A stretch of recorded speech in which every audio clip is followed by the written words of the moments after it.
Recording in progress.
Buenos días, chicos.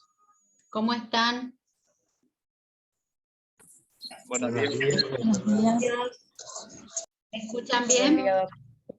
Sí, Perfecto. Bueno, vamos a comenzar.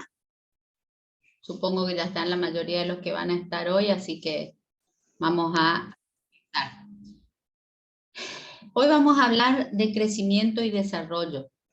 Esperen que quiero compartir mi pantalla con ustedes. Estoy tocando cualquier botón menos el que compartir pantalla. Ahí está. Avísenme si lo ven. ¿Ven la presentación?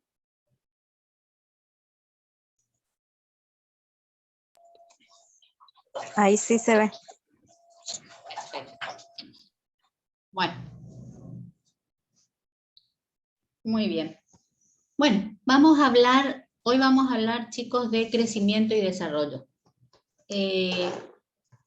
Sigue siendo la investigación de qué es lo que pasa, por qué se forma ese embrioncito que pasa a ser, que después va a ser un bebé, un recién nacido, digamos, qué ocurre. Es algo que sigue siendo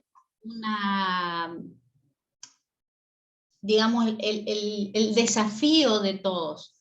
¿Por qué también sigue siendo un desafío? Porque cada día sabemos más lo que implica cuando tenemos una mujer embarazada, qué genera, qué puede alterar ese desarrollo, qué puede alterar ese crecimiento, y para nosotros poder entender realmente por qué se hace todo lo que se hace durante un control del embarazo, por qué se le dan todos los consejos que se le dan a una mujer embarazada, la verdad es que necesitamos someramente tener conocimientos de qué ocurre adentro de ese útero.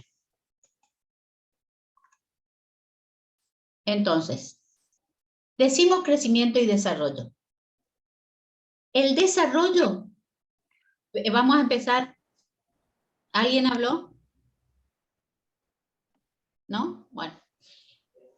El desarrollo, que es la primera parte de esto, es, digamos, es de alguna manera el desarrollo ordenado y la maduración anatómica y funcional de los órganos. Es indispensable, puesto que si nosotros no tenemos desarrollado un órgano, ese órgano no va a funcionar. Y por lo tanto, ese efecto no va a tener viabilidad, sea cual sea el órgano. Estamos hablando de corazón, de hígado, de pulmón, de intestino, lo que fuere. De los ojos, de los distintos sentidos, etc. Y el crecimiento es el aumento, o sea, es el aumento permanente de la masa fetal total y de los órganos. O sea, cuando nosotros tenemos desarrollado el feto, cuando ya pasa de ser embrión a ser feto, que ya tenemos el desarrollo completo, comienza realmente el crecimiento, o sea, la hiperplasia, la hipertrofia, todo se empieza a producir realmente en forma secuencial, y entonces esto es lo que va a permitir que este ser pueda llegar al final del embarazo, no digo con capacidad total, solo porque no es así, pero sí con la capacidad de subsistir, por lo menos fuera del antro materno. Entonces, crecimiento sería permanente y es la masa fetal total y los órganos, que se vería traducido en el peso, y el desarrollo es ordenado y es la maduración anatómica y funcional de los distintos órganos que van a conformar a este nuevo ser. ¿Cómo estudiamos el proceso? El proceso se estudia desde la dinámica del crecimiento fetal, la regulación del crecimiento fetal, o sea, cómo estamos por regularlo, y la evaluación prenatal de este crecimiento. Cómo yo estudio o cómo yo sigo a esa mujer embarazada para saber que ese crecimiento está siendo adecuado. Dentro de, esperen que quiero, la dinámica de crecimiento fetal, vamos a tener varios, no ítems, sino varios elementos que son los que vamos a considerar. Perdónenme, 2 minutos, porque me aburre estar cliqueando con el mouse. Entonces, voy a hacer así. Entonces, vamos a tener primero el crecimiento de la masa celular.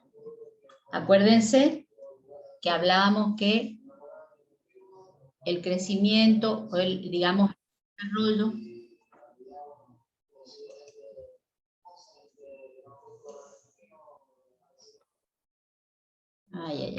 cuando me entran no me los... La próxima voy a esperar hasta las 10. Cuando hablábamos entonces primero del desarrollo, es lo que tiene que suceder y es lo que nosotros tenemos que entender y es que vamos a ver ahora. ¿Está?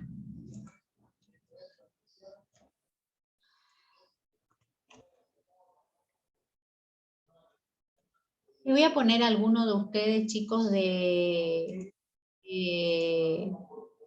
coadministrador para que hagan entrar a sus compañeros. ¿Alguno tiene problema?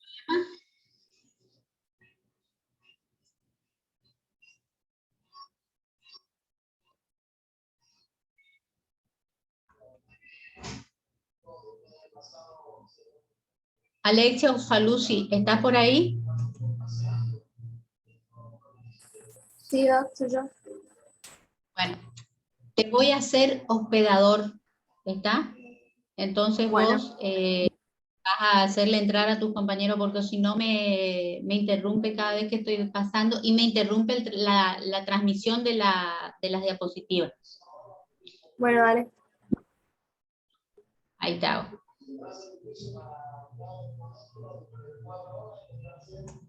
Listo. Ahora me tenés que dar vos la admisión de la pantalla, de compartir pantalla. Avísame cuando me das. ¿Cómo se hace eso? La verdad que es la primera vez que lo hago, pero a ver. Espera. Sí, ahí ya lo hice. Espera que cambie la configuración y entonces ya, ahí está. Ahí cambié la configuración y ahora te pongo otra vez. Espera que te me perdiste ahora. Acá está. Listo. Ahí está. Dale. Bueno, ahí estamos. ¿Se ve la pantalla? Sí. Perfecto. Bueno, entonces, como dijimos, vamos a ver entonces este proceso, empezando por lo que sería la dinámica del crecimiento fetal. Dentro de la dinámica del crecimiento fetal, entonces, lo primero que vamos a ver es el crecimiento de la masa celular. Y aquí tenemos algo que es bastante importante y que en realidad es muy simple de entender. Se producen, en esta dinámica de crecimiento de la masa celular, se producen tres procesos realmente importantes y que son, digamos, son los mismos procesos que se producen siempre, en todos los órganos, en todos los sentidos, en todo. La hiperplasia, que sería el aumento del número de células, la división y multiplicación de esas células, que son indispensables para que se forme, desde el momento en que se forma el gameto, tenemos esta división. La hipertrofia, que es la captación de los nutrientes del entorno, y esto es lo que permite que crezca. Esto es lo que va a permitir que la segunda parte del desarrollo, digamos, se produzca. El incremento de la matriz celular, que sería la transferencia de la información genética con las consiguientes divisiones celulares. Esto es lo que me va a permitir que un feto, o que un embrión, perdón, porque todavía no es un feto, que un embrión sea femenino, masculino, las características genéticas que le va a transferir tanto la madre como el padre. Todo esto ocurre en este momento. Como ven, un momento crucial del desarrollo de ese feto, de ese embrión, lo que generaría que si yo intervengo en este momento es donde voy a tener las malformaciones. ¿Ya visto el crecimiento? ¿Entendieron más o menos esto de la masa, el crecimiento de la masa? Entonces tenemos hiperplasia, hipertrofia, e incremento de la matriz celular. Hiperplasia, aumento del número de células, división, multiplicación celular, porque tiene que formarse el órgano. Hipertrofia, una vez formado, tiene que crecer, desarrollarse y empezar a funcionar. e incremento de la matriz celular es la transferencia de la información genética, que es lo que me va a permitir que todo esto termine funcionando y la característica que va a tener ese embrión. Ahí vamos a la síntesis proteica. La síntesis proteica en realidad tiene que darse en forma simultánea. Todo esto se da en forma simultánea, chicos. Donde vamos a tener la hiperplasia y la hipertrofia celular. Tiene que haber una activación de los aminoácidos en el citoplasma. Esa activación va a formar el aminosil RNA de transferencia. Se tiene que unir este RNA de transferencia, está bien, estoy diciendo bien transferencia, con el RNA de mensajero, que es el que va a permitir que todo siga funcionando y creciendo. Se va a formar la cadena peptídica. Y por último, se produce la liberación de esa cadena peptídica del ribosoma con el plegamiento tridimensional. Como ustedes ven, de alguna manera, esta síntesis proteica es lo que va a permitir que los tres procesos se produzcan, valga digamos el juego de palabras. Y por último, vamos a tener lo que sería la diferenciación celular. La diferenciación celular es ni más ni menos que una vez que nosotros tenemos todo lo que ocurrió previamente, se produce el proceso de represión y de desrepresión. Esto nos va a permitir duplicación de ADN en cada división celular, la información, el mensajero que funcione, que se produzca la transcripción de la RNM y por último que se haga la traducción de la síntesis proteica. Entonces, esto es lo que sería básicamente lo que ocurre al principio del desarrollo de este feto, para que llegue a feto y después para que llegue a un recién nacido en todo, con totipotencial, o sea, con todos sus órganos y sentidos funcionando. Aunque tal vez falte madurar una vez que nació, pero no importa, están funcionando y eso es lo importante. Una vez que tenemos más o menos claro cuál es la dinámica del crecimiento fetal, vamos a pasar a cómo regulamos ese crecimiento fetal. ¿Qué es lo que regula ese crecimiento fetal? Y tenemos 3 puntos: la regulación genética, la regulación hormonal y la regulación ambiental. La regulación genética obviamente va a estar dado por los patrones de la madre y del padre.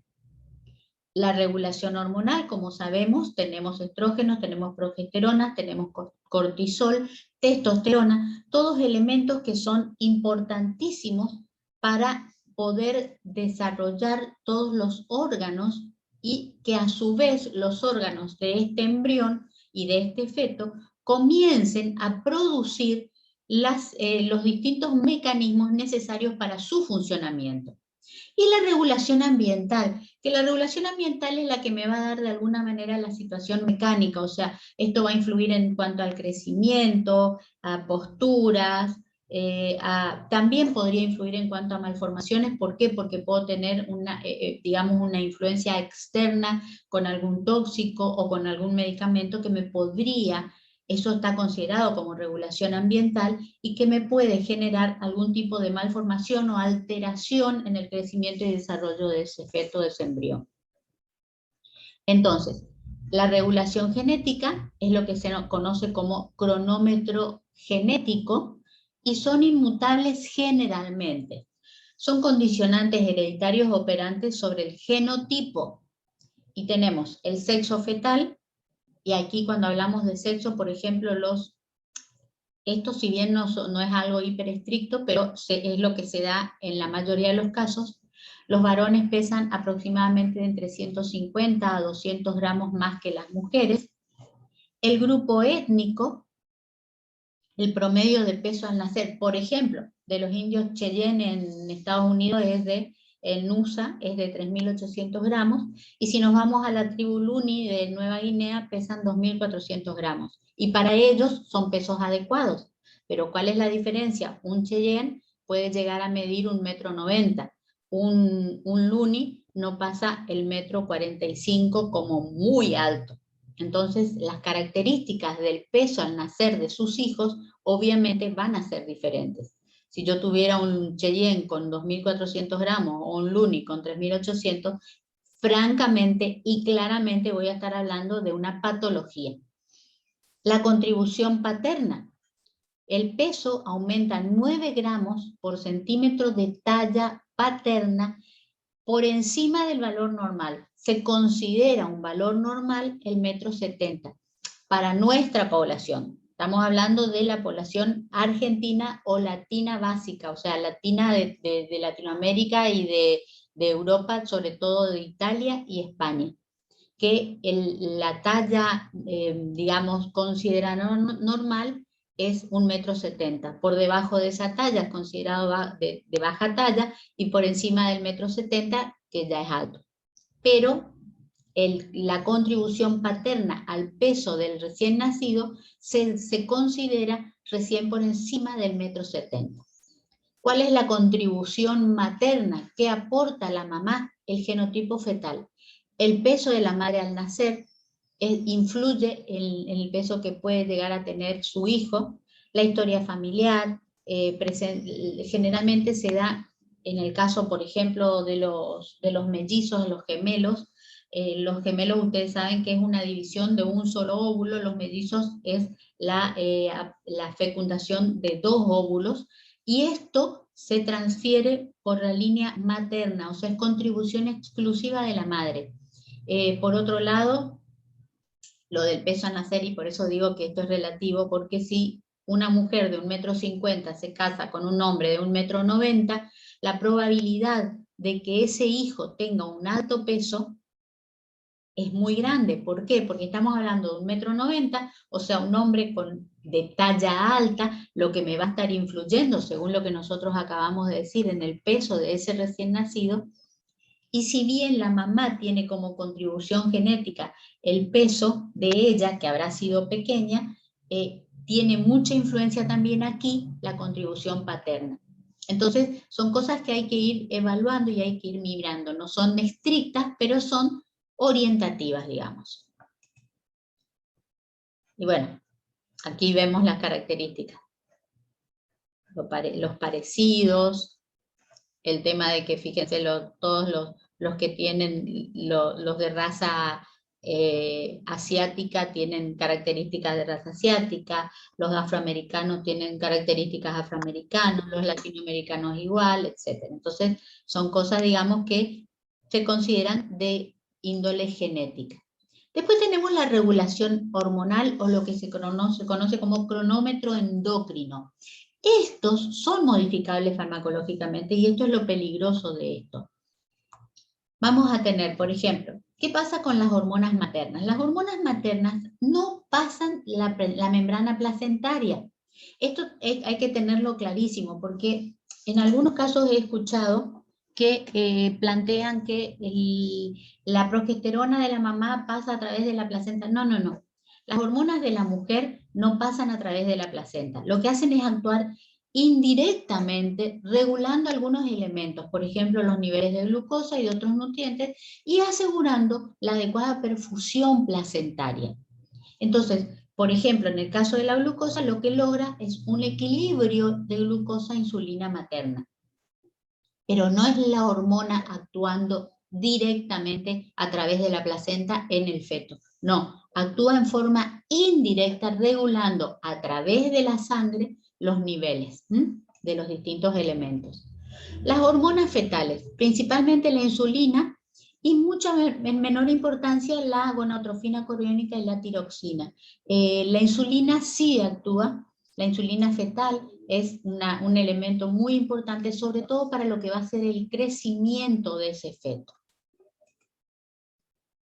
Y las hormonas placentarias, la lactógeno placentaria, ¿se acuerdan cuando hablábamos de diagnóstico y cuando hablábamos de modificaciones, las modificaciones maternas, digamos? Lo que veíamos que hacía la hormona lactógeno placentaria y cómo la lactógeno. ¿Cómo? ¿Alguna pregunta? ¿No? Bueno.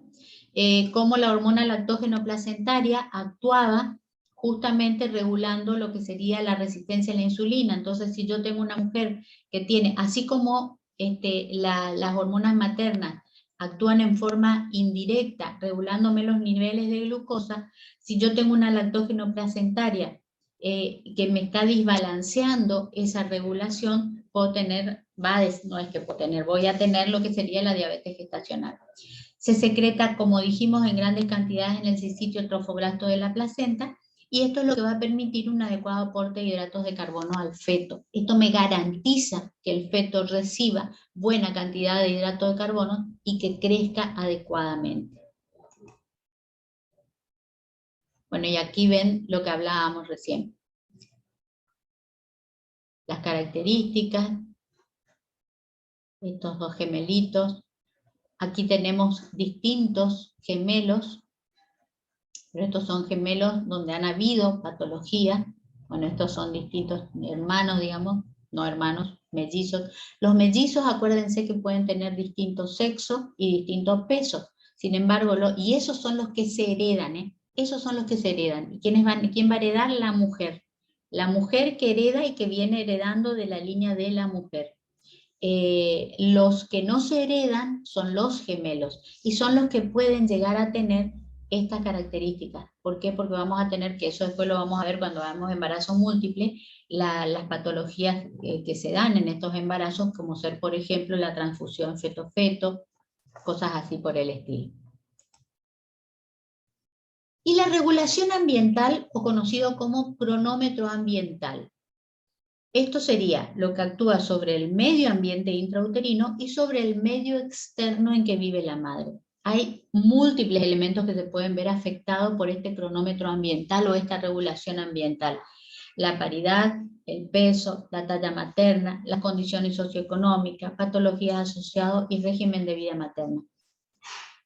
Si yo tengo una madre que es una desnutrida, muy probablemente el peso del recién nacido sea en algunos casos adecuado, pero muy cerca del bajo peso.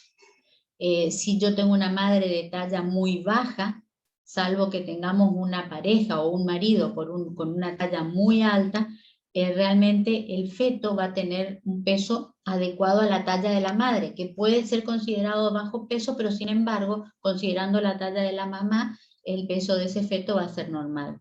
¿Qué pasa con la paridad? La paridad me va a indicar que cuanto más hijos yo tengo, más flácido, más, digamos, estirado, por llamarlo de alguna manera, va a estar el músculo uterino. Entonces, la progresión de peso de los hijos va a ser desde el primero hasta el último, van a ir aumentando aproximadamente entre 300 y 500 gramos, cuando no un poquito más. Obviamente las condiciones socioeconómicas van a influir. ¿Por qué? Porque dependiendo del tipo de régimen de vida materna y de la situación en la que se encuentre, si es una mamá que trabaja, si es una mamá que estudia, si es una mamá que solo es ama de casa, que ojo con los amas de casa, porque no es lo mismo una mamá ama de casa de una clase socioeconómico-cultural acomodada, que tiene quien la ayuda en la casa, quien la cuide y quien la ayuda a cuidar su embarazo, y que ella puede hacer absolutamente todo con tranquilidad y tomarse el tiempo y alimentarse adecuadamente y hacer el ejercicio que le indica la obstetra, pero no ejercicios extenuantes de labor domiciliaria. Y otra cosa es una mamá que es ama de casa en una clase socioeconómico-cultural baja. ¿Por qué? Porque esa mamá probablemente, no es que probablemente, con toda seguridad, es la que tiene que hacer todo el trabajo en la casa, es la que tiene que hacerse cargo de toda la casa, y entonces esa mamá va a tener distintas condiciones en cuanto a salubridad, digamos, y a estado general de bienestar que esta otra mamá. Esto es muy importante que tengamos, y esto estaría considerado como un ambiente, una regulación ambiental, porque va a ir directamente digamos, a influir en lo que va a ser el crecimiento y el desarrollo del feto. Y llegamos a la última parte de este proceso, que es la evaluación prenatal de este crecimiento. ¿Cómo yo sé que ese feto está creciendo bien? cómo yo sé o qué tengo que tener en cuenta para poder evaluar el crecimiento de este feto y decir en algún momento, opa, este no está creciendo, o a ver qué pasó. A esta altura del embarazo tendría que estar con este tamaño y sin embargo está con este otro, algo me está pasando. ¿Qué ocurrió acá? Entonces, vamos a tener los métodos de estimación del crecimiento del feto o crecimiento fetal, van a ser métodos bioquímicos y métodos antropométricos. Dentro vamos a tener la relación, por ejemplo, entre la biometría fetal y la placenta. Esto es interesantísimo, chicos, interesantísimo. Fíjense, hasta las 16 semanas la placenta pesa más que el feto. Acuérdense que tenemos la placenta y el feto, que primero fue un embrioncito, que después pasó a ser feto, pero que está creciendo. Y la placenta envuelve eso. Es mucho más grande que el feto. Después, de las 16 a las 28 semanas, la curva de crecimiento placentaria y fetal van en forma paralela. Es casi paralela. Entre las 28 y 38 semanas, la placenta empieza a detener su crecimiento, ya casi prácticamente alcanzó el total de su crecimiento. Sin embargo, el feto sigue aumentando de peso. Acuérdense que en el tercer trimestre, yo les decía ya en la clase pasada, me parece que fue en la anterior, ya no me acuerdo, que en el tercer trimestre nosotros tenemos el mayor aumento de peso del feto. Es el momento en que el feto engorda, en que el feto aumenta en cuanto a cantidad de grasa. Entonces, ahí es donde la placenta se estanca el crecimiento, pero el feto sigue creciendo. Y a partir de las 38 semanas y más, el peso placentario ya no se modifica más. Y hasta las 40 semanas, 41 semanas, comienza a haber una desaceleración en el crecimiento del peso fetal. O sea, no es que deja de crecer, pero lo que hace es ya no crece con la misma velocidad que creció entre las 28 y las 38. Y cuando llegamos a las 42 semanas puede haber ahí sí un descenso de peso. Por eso es tan importante hoy se considera que 41 semanas ya estamos hablando de un embarazo en vías de prolongación y que debería ser ya de alguna manera interrumpido. ¿Cuáles serían las reglas antropométricas? Tenemos dos reglas conocidas y que son las reglas que, digamos, más utilizamos nosotros. Uno es la regla de Hasse, o de Haas, que es para evaluar la talla fetal, que es del primero al quinto mes, se multiplica por sí mismo el número del mes y luego, a partir del quinto mes, se multiplica el número del mes por 5. ¿Cómo sería eso? Así. Hasta el quinto mes va 1 por 1, 2 por 2, 3 por 3, 4 por 4, 5 por 5, hasta ahí, ¿está? Eso nos va a dar la talla desde el primer mes de embarazo.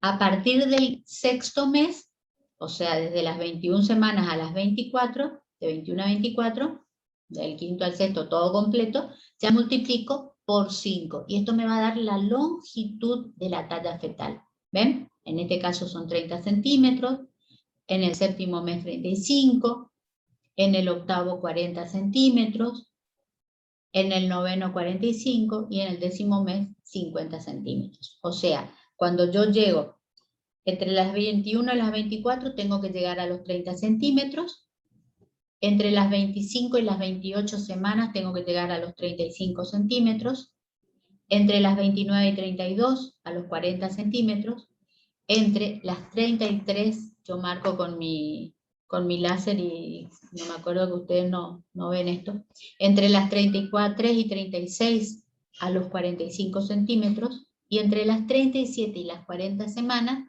50 centímetros. Este sería el tamaño final de la talla fetal ideal. ¿Está? Entre 48 y 50 centímetros. Esa es la regla de Haas. ¿Está? Para talla fetal. ¿Entendieron eso, chicos? Yo no entendí, doctora, los primeros 5 meses se multiplica por sí mismo. El Exacto. número del mes. Eso no, ahí Del mes. no. Entonces vos tenés 1 por 1, 2 por 2, 3 por 3, 4 por 4, 5 por 5. ¿Está? Ya. Hasta 5 por 5. 6 por 6 ya no puedo, porque hasta 5 meses. Exactamente. Y a partir del Perfecto. sexto, la multiplicas por 5. Eso es lo que te va a dar, obviamente son estimaciones, pero son estimaciones muy cercanas. Por eso, fíjate que tenés desde, por ejemplo, en el sexto mes, el que son 24 semanas, vos ya tenés desde las 21 semanas, o sea, desde el quinto. Durante todo el proceso del quinto hasta cumplir el sexto mes, va por 5 ya. ¿Está? Por eso está acá el cuadro en semanas. Perfecto. Pero Gracias. el sexto por 5. De aquí ya vamos por 5. Y me da la longitud. ¿Alguno de ustedes tuvo hijos ya? Sí, doctora, yo soy padre. Bueno, fíjate, acordate, Sergio, con cuánto nació de talla tu hijo. Y vas a ver que la talla final, si nació bien de término, rondó los 50 centímetros. Sí, Generalmente doctora. va a ser. Exacto, está entre 48, 47, ponele. Si tenemos un bebé chiquitito porque los padres tienen talla baja, puede ser que esté en 46, 47, pero siempre está rondando los 50 centímetros. Obviamente tenemos 51, 52 en bebés hijos de padres altos y bebés grandes, o en algún macrosómico también, por supuesto. Pero esa sería la tabla o la regla de Haas para la talla fetal.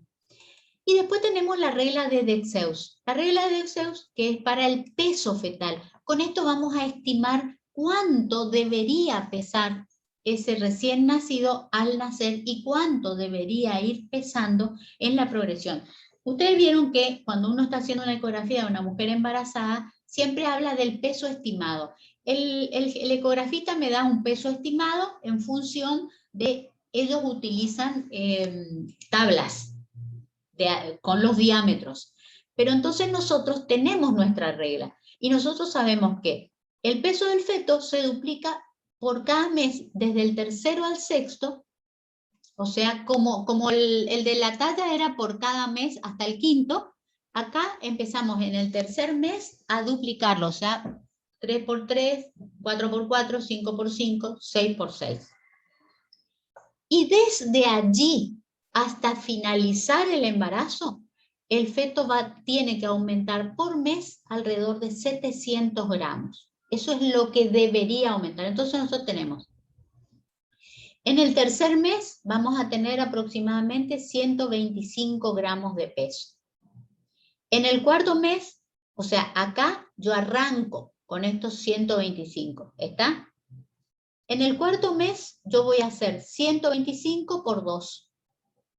Quinto mes, 250, o sea, lo que me va restando o lo que me va quedando aquí es lo que yo voy a multiplicar por 2. 250 por 2 y 500, que es lo que me quedó aquí, por 2 en el sexto mes. O sea, en el sexto mes yo tengo que tener aproximadamente a las 24 semanas, aproximadamente 1000 gramos de peso estimado fetal.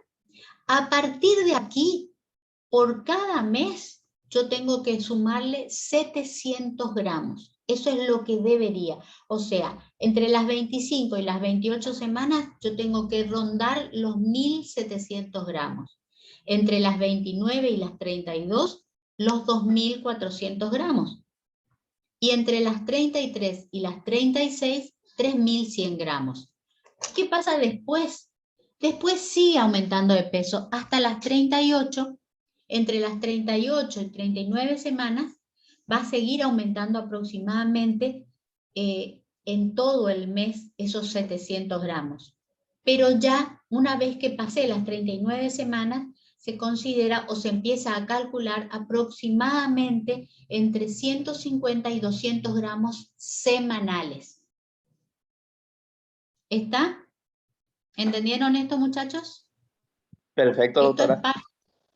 Perfecto. Esto es para peso estimado. O sea, estos son dos reglas antropométricas que a mí me van a permitir evaluar el crecimiento. ¿Por qué? Viendo a través de la ecografía el tamaño de la longitud del feto, o sea, la talla de ese feto, y por otro lado, el peso estimado que me da el ecografista.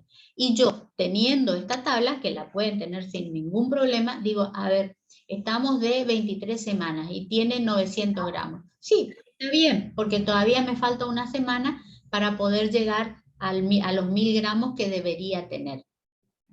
¿Está? Sí, Asumo que doctora. está. Bien, gracias. Bueno, ¿cuáles serían los métodos bioquímicos? Estos son todos estudios a nivel celular y donde se evalúan los cambios en la composición bioquímica, tanto del cuerpo fetal y los cambios en la composición química de los órganos individuales. Tenemos tres fases. Vamos a tener una primera fase, que es una fase de hiperplasia, donde hay aumento proporcional de peso, proteínas y concentración de DNA o ADN. Son los tres elementos que evaluamos, chicos, ¿eh? Los tres elementos que evaluamos. Peso, proteína y ADN. Entonces, primera fase, vamos a tener un crecimiento proporcional de estos tres elementos. Esta sería la fase de hiperplasia. Yo estoy desarrollando. Una segunda fase, donde hay aumento del ADN, que va a ser más lento que el de las proteínas y los pesos. ¿Por qué piensan ustedes que se da esta segunda fase así? Aumentan más las proteínas y el peso, y el ADN es como que tiene un aumento, empieza a desfasarse. ¿Qué les parece? ¿Qué creen que puede estar pasando?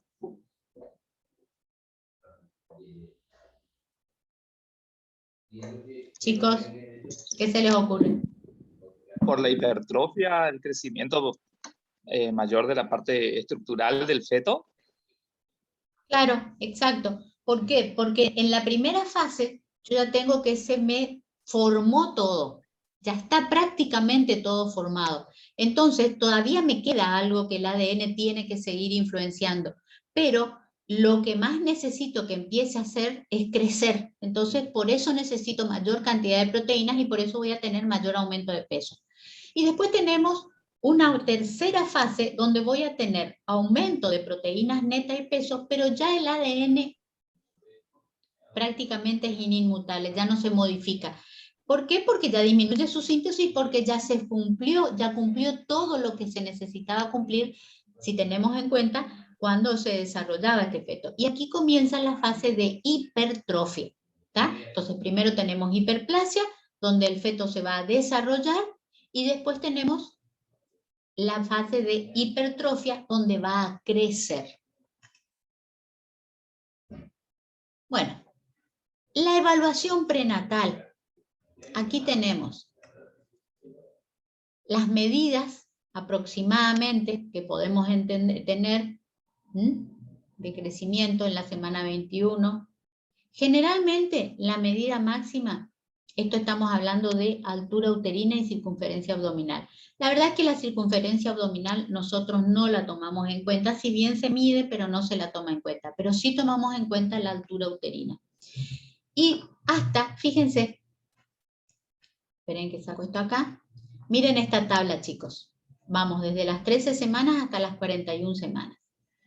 Vamos a ver la medida máxima.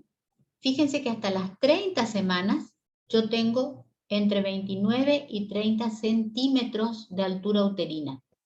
Hasta esa semana es casi que hay una paridad. 13 semanas, 12 centímetros, podrían ser 13. 14 semanas, alrededor de 14,5, desde 8,5, que aquí me está creciendo poco, pero bueno, si bien hay que continuar evaluando. 15 semanas, entre 9 y 15, esto sería lo ideal. La medida máxima es la ideal, muchachos. 17 semanas estaríamos entre 17 y 18, 18 semanas entre 18 y 19, y así sucesivamente. 20, 21, hasta llegar a las 30 semanas. En las 30 semanas yo tengo entre 29 y 30 centímetros de altura uterina. Si yo tuviera, mirando esta tabla, 30 semanas y 30 centímetros, no quiere decir que esté con un macrosómico, ¿eh? Estamos con un peso adecuado. Hasta ese momento con un peso adecuado. Ahora, si yo a las 30 semanas tengo 34 centímetros, ojo, ahí sí tengo que evaluar si es que estoy teniendo mucho líquido, si es que estoy teniendo un macrosómico, o qué es lo que está pasando en ese útero para que tenga ese digamos, desfasaje o esa diferencia en cuanto a tamaño del útero y la edad gestacional. ¿Para qué nos sirve esto? Para yo poder determinar de alguna manera, si tengo una fecha de FUM o FUM incierta, una fecha de última menstruación incierta, o hoy justamente en el consultorio me pasó esta mañana que vino una paciente que me dice que ella cree, porque había tenido varias irregularidades en su ciclo últimamente, una paciente de 39 años, con 4 embarazos anteriores. Este no era esperado, era un embarazo, digamos, de sorpresa. Bueno, como yo siempre digo, esto lo aprendí del doctor Domínguez González, que ustedes ya lo van a conocer porque va a dar uno de los teóricos nuestros. Él siempre me decía, y yo lo repito, que el 90% de todos los que estamos acá, de todos y de todo el mundo, somos o provenimos de embarazos no esperados, que no es lo mismo que no deseado, sino no esperado. O no esperado porque me falló el método anticonceptivo, o no esperado porque no usaba método anticonceptivo porque pensaba que no me iba a pasar nunca, que yo no me iba a embarazar. Entonces, después, bueno, somos deseados o no deseados, ya es otra historia. Pero el 90% de todos nosotros somos no esperados. Y a esta mujer le pasó eso. Tiene su último hijo, tiene 4 años, y ella con 39 años pensaba que no se iba a embarazar más, porque de hecho eso le había dicho la ginecóloga que le había atendido su último embarazo, y me viene y me dice, pero yo creo que estoy embarazada. Bueno, la reviso, le hago las maniobras que con ustedes ya vimos para diagnóstico de embarazo, era un embarazo, y cuando mido su altura, por la edad gestacional, por la fecha de su última menstruación, está rondando aproximadamente las 12 semanas. Y cuando mido la altura uterina, que ella me decía, no se me, doctora, no se me nota, no tengo nada, no me creció nada, la altura uterina es de 13 centímetros. Entonces, yo puedo, ahora le mandé por supuesto a hacer ecografía y qué sé yo, a controlarla, pero yo puedo de alguna manera, de hecho eso lo tengo que registrar en la historia clínica, registrar que la paciente por una fecha de última menstruación incierta estaría rondando las 11 semanas, pero la altura uterina es de 12 centímetros. ¿Esto de qué me está hablando? Si yo tengo que a las 13 semanas yo tengo que tener como máximo 12 centímetros, quiere decir que esta paciente en realidad tal vez no esté embarazada de 11 semanas, sino de 13 semanas. Para esto me sirve el conocer esta tablita o tener una idea de qué es esta tablita. Yo lo digo muy fácil. Hasta las 30 semanas coincide casi exactamente la altura uterina con la edad gestacional. A partir de las 30 semanas ya va creciendo centímetro a centímetro hasta finalizar el embarazo. ¿Entendieron esto, muchachos? Esto es fundamental que hayan entendido. ¿Quedó claro? Sí, doctora. Sí, doctora. Perfecto. Sí. Perfecto. Muy bien. Bueno, llegamos a la ecografía.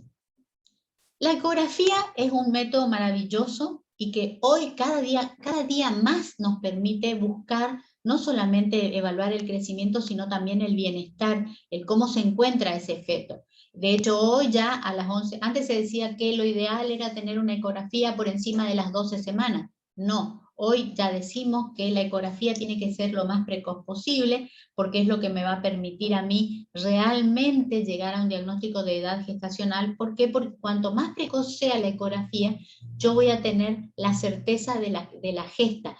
¿Qué ocurre? Esto me va a permitir a mí evaluar el crecimiento también en más o en menos a medida que voy aumentando el embarazo. Y también me va a permitir que, supongamos que tengo una paciente con una fecha o una FUM incierta, o que tiene, no una FUM incierta, sino que tiene un diagnóstico de gestación precoz de 5 o 6 semanas, y yo estoy llegando a las 38, 39 o 40 semanas por esa ecografía, pero resulta que el ecografista me hace la ecografía de control de esa edad gestacional y me plantea que el feto es un feto por los diámetros de 36 semanas, la ecografía es operador dependiente y la ecografía me va a dar edad gestacional por diámetros, parámetros biométricos. Entonces, ojo con esto. El ecografista se puede equivocar, pero no es que se equivoca, él me está midiendo. Él me está midiendo y está viendo en su tabla qué edad gestacional corresponde esa medida. Pero si yo tengo una ecografía previa, quiere decir que si yo tengo un desacuerdo en cuanto a la edad gestacional al finalizar el embarazo, puede ser o que bien esa paciente haya tenido una restricción de crecimiento o una macrosomía, o bien que es un feto chico porque la madre es chica, nada más, no pasa nada. Pero tenemos que tener en cuenta todos estos pequeños detalles. Entonces, la biometría ecográfica mide el desarrollo intrauterino y el ritmo de crecimiento, fundamentales. ¿Cuáles son los parámetros útiles en la ecografía para evaluar crecimiento y desarrollo? El diámetro biparietal, el perímetro o área craneal, el perímetro o área abdominal, la longitud del fémur y el cálculo del volumen ecográfico total. De todos estos valores, todos son importantes. Ahora, ¿cuáles son los que a mí como obstetra me interesan y mucho? El diámetro biparietal y el perímetro o área abdominal. La longitud del fémur no se modifica, salvo que sea un feto que tenga una restricción de crecimiento armónico, que quiere decir que desde el principio es pequeñito, por alguna causa, generalmente por alguna patología materna. El fémur, una vez que se desarrolló, ya va a seguir creciendo, pero creciendo de acuerdo a la edad real de ese feto. Eso no va a disminuir ni va a dejar de crecer. Pero sí va a ocurrir, y el primer parámetro que se me va a alterar si yo tengo una detención del crecimiento o una restricción de crecimiento va a ser el diámetro o perímetro abdominal. Esto es importantísimo que lo sepan. ¿Por qué? Porque si yo vengo controlando a una paciente y ella viene haciéndose mensualmente una ecografía, como habitualmente se le hace una por trimestre, pero la verdad es que las pacientes suelen hacerse más de una por trimestre porque quieren ver el sexo, o porque quieren ver el bebé, y como saben que en realidad no le produce ninguna complicación, se la hacen. Entonces, bueno, nosotros a veces por cada mes tenemos 3 ecografías, pero comparémoslas, miremoslas. ¿Por qué? Porque si yo veo y estoy viendo que el diámetro biparietal viene bien, el fémur viene bien, pero ojo, el perímetro abdominal dejó de crecer, o siguió creciendo, por supuesto, pero por debajo de lo que debería. Yo tengo los 2 diámetros, el biparietal y el fémur, me da, supongamos, 34 semanas. Y sin embargo, el abdominal me da para 32 semanas. Este es el que me tiene que preocupar. ¿Por qué? Porque el primer parámetro que se altera es el abdominal. Porque la pancita, a nivel del abdomen, es donde se producen las primeras modificaciones que va a generarme la restricción de crecimiento. Si yo ya tengo una restricción de crecimiento donde se me va a alterar el diámetro biparietal, estoy ante una restricción de crecimiento vieja, aunque no sea armónico, más grave aún si fuera disarmónico.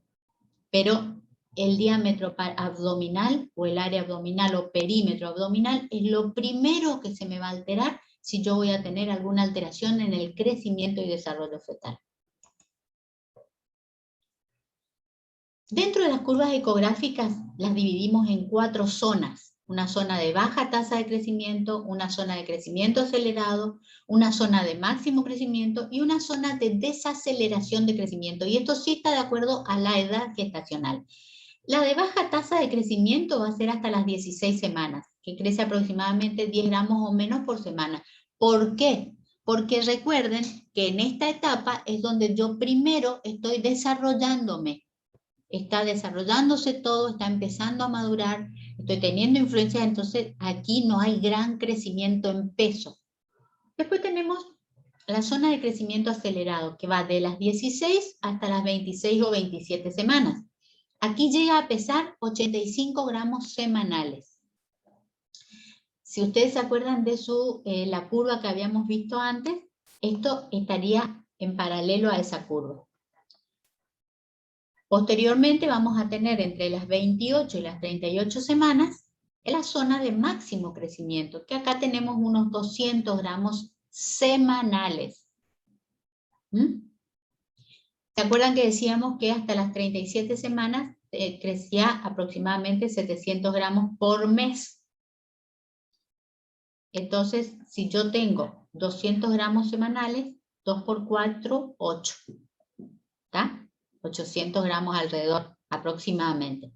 Y después tenemos la zona de desaceleración de crecimiento, que es de 37 a 38 semanas, que llega alrededor de 70 gramos semanales. Fíjense cómo cambia. 10 gramos al principio, hasta las 16 semanas, hasta las 27 semanas, 85 gramos semanales, hasta las 38 semanas, 200 gramos por semana, entre las 37 y 38, alrededor de baja ya a 70 gramos por semana, y después de las 38 hasta las 42, el peso fetal aumenta muy poco, muy poco, o directamente no aumenta. Y si llegamos a pasar las 42 semanas, entre las 41 y 42 semanas, el peso fetal suele disminuir. Y aquí es donde se producen las muertes fetales inexplicables, las muertes súbitas fetales, que en realidad está dado por una falta de flujo que se ve afectado por ya comienza a partir de las 41 semanas, comienza a producirse una insuficiencia placentaria, pero fisiológica de alguna manera, por llamarlo, no es fisiológico en sí, pero podría producirse eso, y eso es lo que haría que ese feto fetal no aumente, no progrese, al contrario, que disminuya y que podamos tener hipoxia o anoxia y muerte fetal intraútero. Por eso es tan importante esta última semana, es tremendamente importante. Por último, ¿cuánto dura un embarazo normal? Un embarazo normal duraría 42 semanas. Ahora, ¿cuándo consideramos que es de término? Entre las 38 y las 40.6 semanas, que serían cumplidas, digamos. 37 semanas es lo que se llama pretérmino límite. Es ese feto que está casi de término, que podría ser que esté de término, porque siempre hay una duda en cuanto a qué pasó la fecha de última menstruación y cuándo quedó realmente embarazada la mujer, pero se lo considera pretérmino límite. Habitualmente no tienen problemas si nacen en esa edad gestacional, es muy raro que requieran oxígeno o algún tipo de apoyo terapéutico por falta de adaptación, que se le suele decir. A las 41 semanas, o sea, este 40.6, al día siguiente ya consideramos que es un embarazo en vías de prolongación y que tenemos que actuar para interrumpirlo, induciéndolo, haciendo una cesárea, lo que sea necesario, pero ya tenemos que interrumpirlo porque comienza a aumentar a partir de las 41 semanas las tasas de muerte intrauterina. Inexplicables, porque en realidad no son tan inexplicables si pensamos en lo que les acabo de decir, qué pasa con la vascularización. 21 semanas es pretérmino extremo con feto no viable. Entre las 28 y las 32 semanas, pretérmino con feto viable. y hasta las 20 semanas cumplidas, que serían 20.5, es lo que se considera un aborto. Entonces, es nuestro deber conocer, como dijimos al principio, a ciencia cierta, los fundamentos de este fenómeno. ¿Por qué? Porque en este caso, nosotros podemos, sabiendo qué es lo que está ocurriendo en cada trimestre, en cada mes, aproximadamente, podemos intervenir de ser necesario. ¿Para qué? Para ayudar a ese crecimiento y a ese desarrollo de este feto intraútero. Nosotros necesitamos esto, un bebé precioso, recién nacido, de buen peso, con todos sus órganos y sus sentidos, que tal vez me falta madurar, pero que ya está preparado para vivir.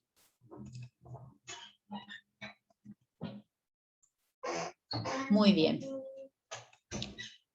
¿Entendieron todo, chicos? Sí, doctora. Sí, perfecto. Sí, doc. Perfecto. ¿Alguna duda? Nada, ninguna. Doctora, Adelante, Sí. adelante. el trabajo el que nos da cada uno por comisión, Sí. lo único que tenemos hasta ahora es el tema que nos toca, si no me equivoco, ¿no? Sí. El tema que les que ustedes tienen que hablarlo con su docente, a ver cómo van a manejar. Yo ya hablé con los docentes esto, pero igual yo tengo mañana una reunión con ellos para volver a recalcar, porque hasta el año pasado lo que hacíamos era que dentro de cada comisión se formaban a su vez, abran sus cámaras si quieren, chicos, así los veo, porque si no, me parece que no. Estoy como que hablando sola. Gracias. Hasta el año pasado, ¿qué hacíamos? Se ponían, cada comisión armaba a su vez subgrupitos de no más de 3 o 4 personas que hacían el trabajo. Se repartían el tema entre esos 3 y organizaban y hacían lo que se les ocurría. Dentro de cada tema, yo les doy el tema general. ¿Por qué? Porque la verdad, muchachos, es que hay 8.800 datos hoy en día en obstetricia. Ustedes entran en cualquier buscador y van a encontrar trabajos de investigación de lo que se les ocurra. Incluso al que le toque el COVID, ya no sé cuántos miles de trabajos hay de COVID y que cada día aparecen uno nuevo. Pero ¿cuál es la idea que yo tengo para este año? Como vi que el trabajo por ahí no se hace tan fluido y cuesta por ahí mucho que los docentes mismos a veces les devuelvan a los distintos grupos, digamos, el trabajo para saber si están evolucionándolo bien o no, yo decidí que este año la comisión con el docente van a decidir cómo van a encarar esto. Si quieren dividirse el tema y cada uno hacer en un grupo de 3 o 4 o uno solo alguna búsqueda, no sé, qué sé yo, no me acuerdo en este momento cuáles eran los temas que les puse, pero supongamos, por ponerle cualquiera, pero que estoy segura que no está, hipertensión y embarazo, supongamos. Bueno, no, uno me dice, no sé, Marco Aguilera dice, no, yo quiero estudiar cuáles hoy son los métodos diagnósticos de preeclampsia, porque eso me interesa a mí, porque hay cosas nuevas.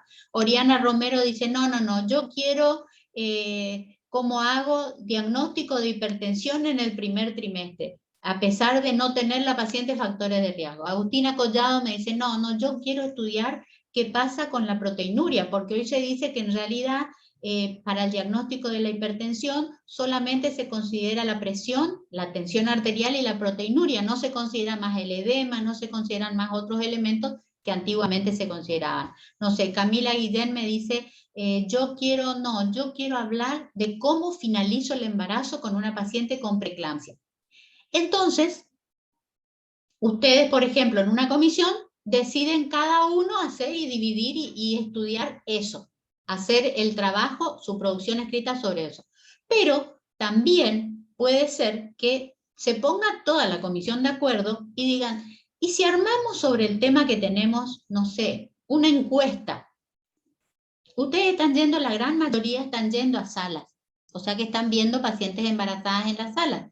Entonces podrían, supongamos, ponerle, hacer una encuesta a ver, por decirles una pagada, ¿cuántas pacientes embarazadas en la ciudad de Corrientes tuvieron COVID positivo?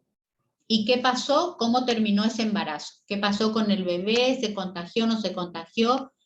¿Cuántas se vacunaron? ¿Cuántas no se vacunaron? ¿Por qué se quieren? Por decirles algo. Y entonces trabaja toda la comisión con eso nada más. ¿Está? Con un solo tema. La presentación del tema sí o sí tiene que ser escrito, que lo van a subir al aula, me lo pueden pasar, yo no tengo ningún problema, me lo pasan la cantidad de veces que quieran, no tengo drama. No me pidan que de un día para el otro les conteste, eso sí, porque siempre ando con 800 cosas, entonces voy mirando así en los agujeros que se me van haciendo, pero les voy a revisar el trabajo, no tengo ningún problema, pero igual está su docente que es el que le tiene que dar el ok. Y al final, cuando ya tienen terminado su trabajo, lo que ustedes van a tener que hacer es hacer un video de no más de 5 minutos resumiendo ese trabajo. Si en la comisión se dividieron entre varios grupos, el docente va a tener que elegir cuál es, si bien todos van a tener que presentar y todos van a tener que mandar su video, el docente va a tener que elegir cuál es el que se va a presentar, porque el día que se haga la presentación formal, solamente uno por comisión va a presentar. ¿Está? ¿Entendieron, chicos? ¿Sí? ¿Alguna otra duda? Doctora, hola, una pregunta. Disculpa, Sí, Marco, dime. o Sergio, no sé quién estaba hablando.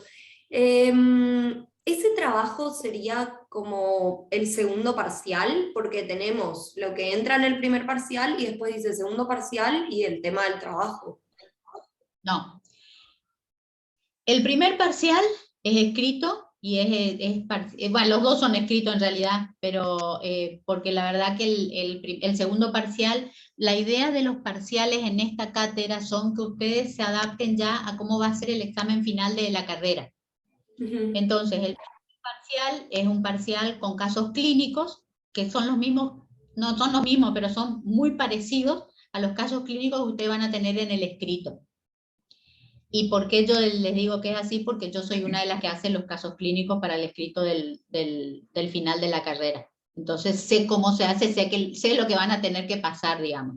Y el segundo parcial es un ECOE. Lamentablemente el ECOE nosotros no lo podemos hacer porque como no podemos, bueno, a lo mejor para cuando tengamos que cursar el segundo parcial nos permitan. Por ahora no nos permiten, porque está todo, sigue estando restringido, no, para poder acceder a los simuladores hay que ir todo vestido con la escafandra, con todo, qué sé yo, y la facultad no tiene todos los elementos, entonces no se está pudiendo hacer esto. De hecho, estoy viendo a ver cómo podemos enganchar el tema de que vayan a hacer la simulación por lo menos del parto y de la altura uterina, aunque sea, pero por ahí si tenemos suerte para fines de octubre conseguimos que nos habiliten, ya sea, bueno, los que están yendo a las salas pueden hacer eso, pueden hacer altura uterina, si les dejan, no sé cuántos ginecólogos habrá en la sala que les permitan, pero bueno, estaría bueno que lo hagan. De todas maneras, muchachos, yo les digo, yo los viernes, no sé cómo están ustedes con sus horarios, pero de 8 a 10 de la mañana, porque hago consultorio 2 veces por semana en el hospital, los miércoles de 10 a 12 y los viernes de 8 a 10 de la mañana. Si alguno, los viernes hago exclusivamente embarazadas, los miércoles hago mechado, embarazadas y ginecológicas, pero si alguno quiere ir a hacer un día, aunque sea, porque por ahí no le interesa a ninguno y quiere ir todos los viernes, no hay ningún problema, yo no tengo problema. Lo que sí no puede ser más de uno. Tendría por lo menos ver y evaluar y aprender a hacer la medición de altura uterina, yo no tengo ningún problema. Si quieren ir rotando, vamos organizando y vamos haciendo una lista y bueno, pero no sé cómo están sus horarios. Desconozco los horarios de ustedes, o sea que no sé si alguno podrá o no. Pero bueno, me fui por la rama y ya no sé qué estaba contestando otra Agustina. ¿Cómo sería el segundo parcial? Era la pregunta, o sea, si era ese trabajo o qué era. No. El segundo parcial va a ser similar al primero por escrito. Lo que pasa es que el trabajo también lleva nota. Entonces, supongamos que ustedes salen mal en el primero o en el segundo parcial, el trabajo es el recuperatorio. ¿Está? Ustedes van a tener una nota final promediada. La nota final promediada es la nota de los 2 parciales y del trabajo. Esa va a ser la nota final que ustedes van a tener, que es la que yo voy a subir a la planilla donde tengo que poner si son regulares, si son libres y qué nota final tienen. ¿Está? Entonces, también se toma en cuenta el trabajo, la producción escrita. O sea, no es un parcial, pero sí puede fungir de recuperatorio y obviamente puede tranquilamente usarse como si querés, tercer parcial, que no es un tercer parcial.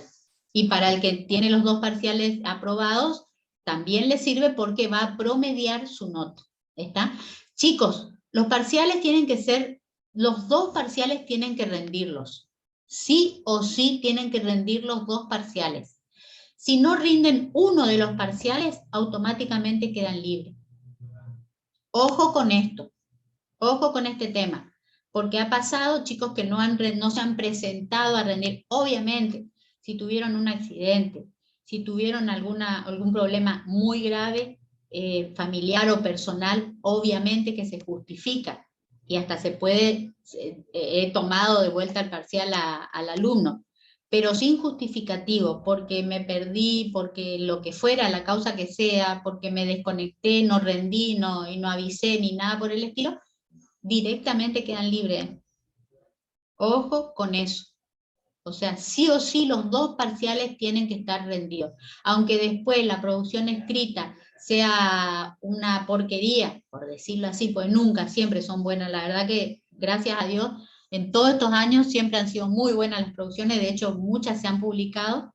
Si la producción, supongamos, es muy mala, no me preocupa, pero sí tienen que tener, para estar regulares en la cátedra, los 2 parciales rendidos.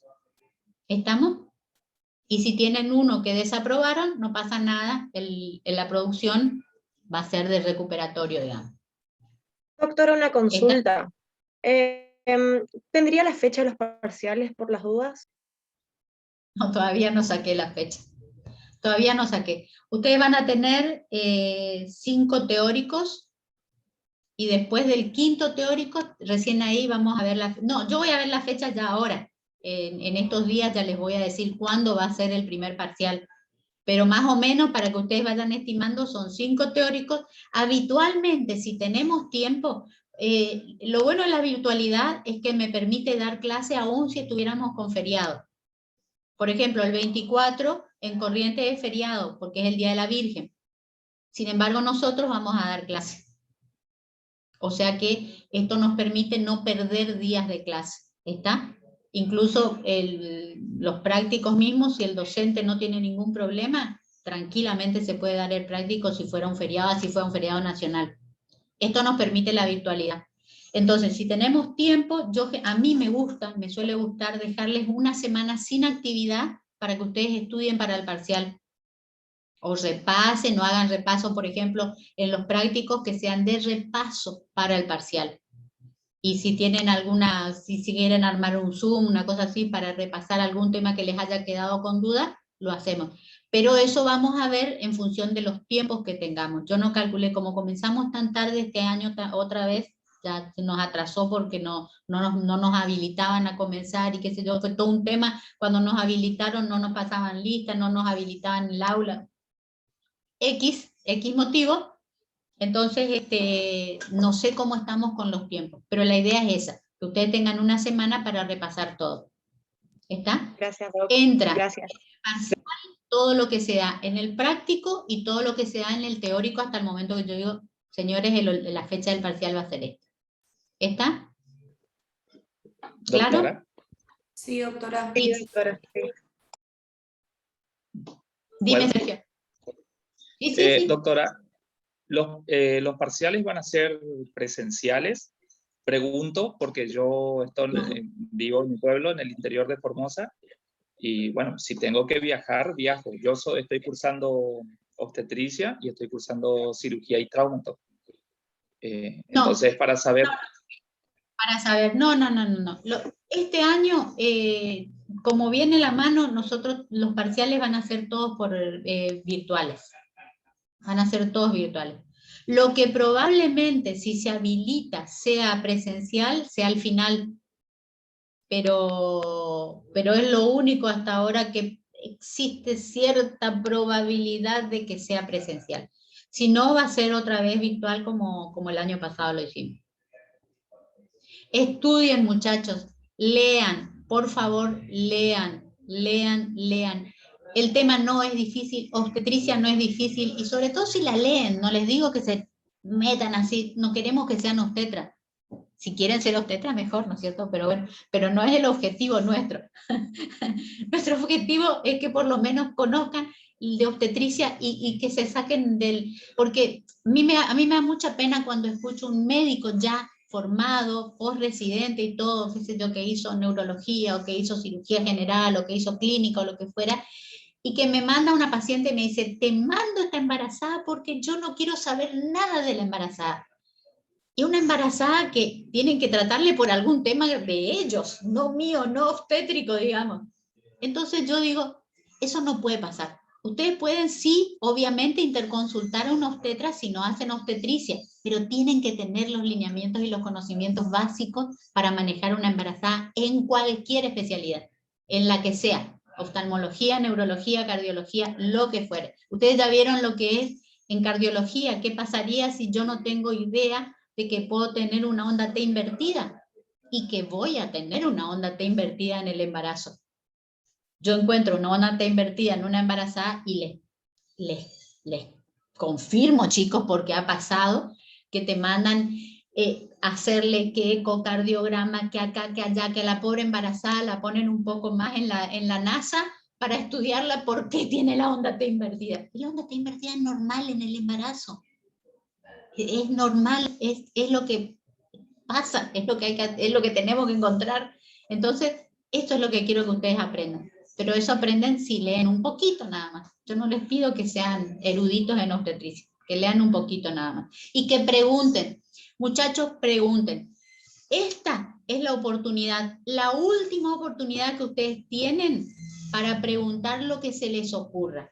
El año que viene, ya cuando terminen de cursar todo y comiencen el internado, lo primero que le van a contestar cuando ustedes le pregunten a los profesores del internado alguna duda que tengan, le van a decir, pero ¿y usted no es médico?